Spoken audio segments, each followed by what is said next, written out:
our beloved friend J.B., John Bertucci, otherwise known, according to our friend Cecile, as the Bertucci. And John and Dina Rook are the co-founders of the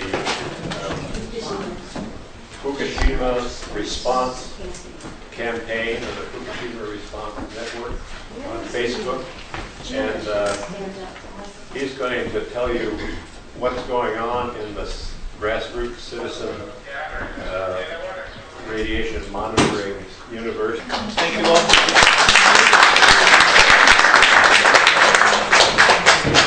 Thank you all for being here. Most of you must know how bad it is. Harvey's skimmed across it. There's a lot of levels to what's going on at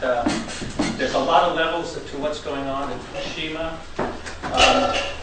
I got my training on Fukushima in the summer prior, 2010, when BP totally made a mess of the Gulf and totally irresponsibly made it worse to cover their bottom line. That's the game plan. The corporations are a virus. They're not going to take care of this. What happened in Fukushima is existential.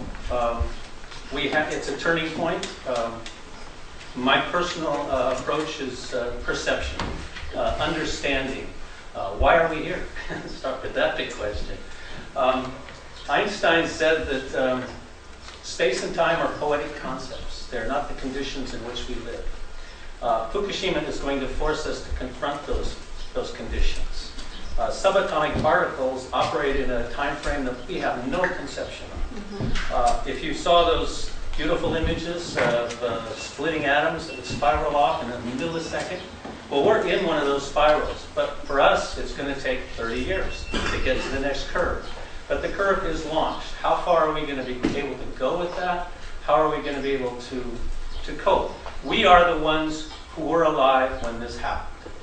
It had a whole history of getting to this point, but at this point, we've ripped the fabric of reality, and we've let in an invisible guest. This invisible guest does not operate on the same terms we live in. It's not friendly to our life form.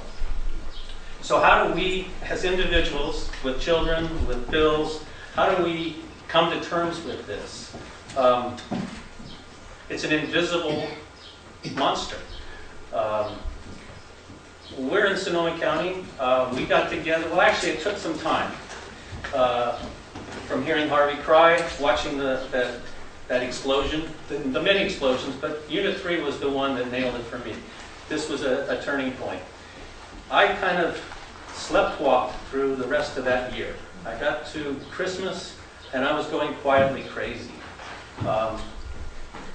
I think it was January 1st or January 2nd, I saw a blog done by a friend who's become a friend, Nick Babbitt. He had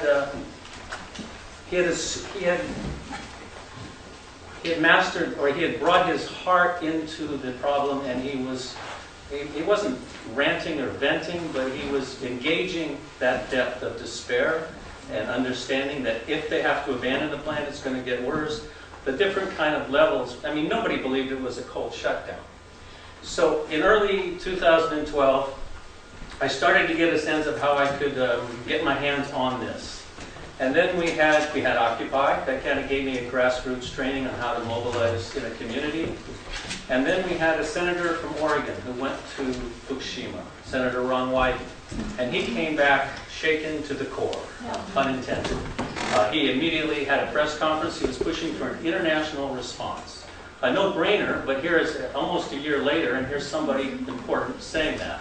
And it sort of coalesced that, yes, maybe if we got behind him and we built some pressure for an international response, people will start seeing what I could see. I mean, it's the Cassandra curse, to be able to see it and nobody believes you.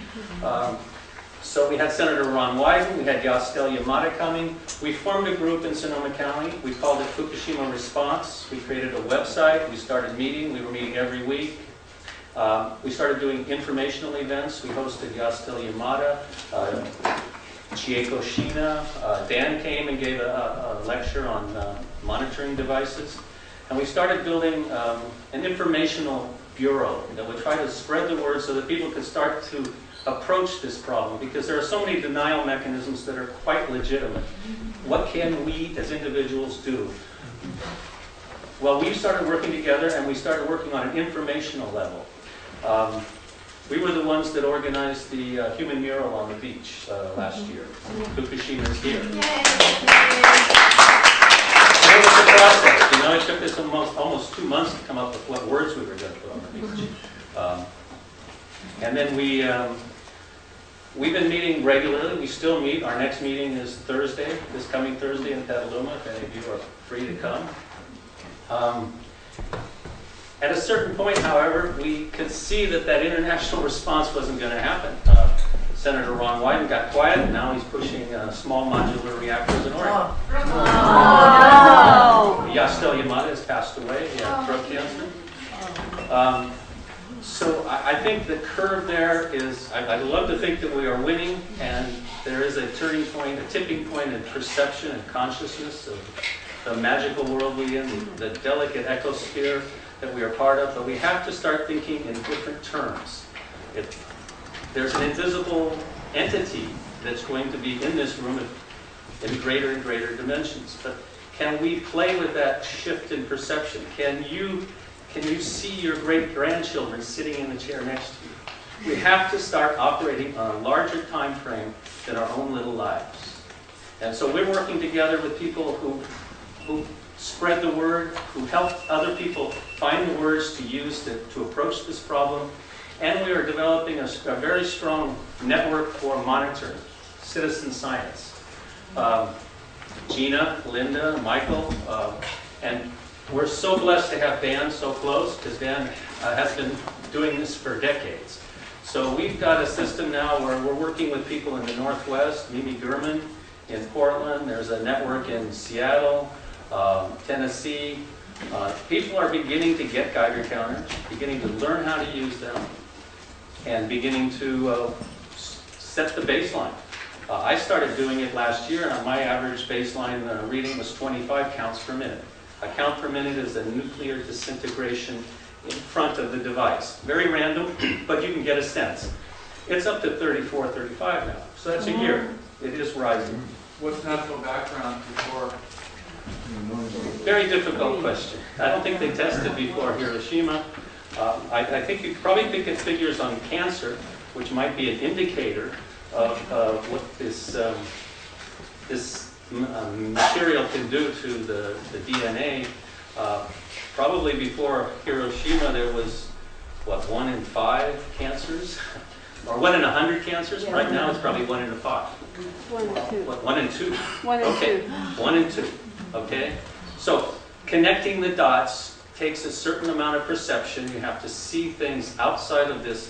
I've got to get the paycheck for this week. I've got to pay this. I've got to do this. You got to start thinking globally and in a different time frame. I don't want to go on and on because I could on this dimension. That's the one that touches my heart. We're working in messaging, one ocean, one heart. Fukushima is here.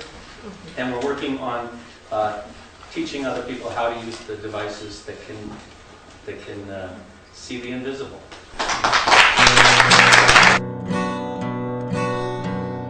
Don't you know we're gonna have a solartopia, solartopia, solartopia. Don't you know we're gonna have a solartopia all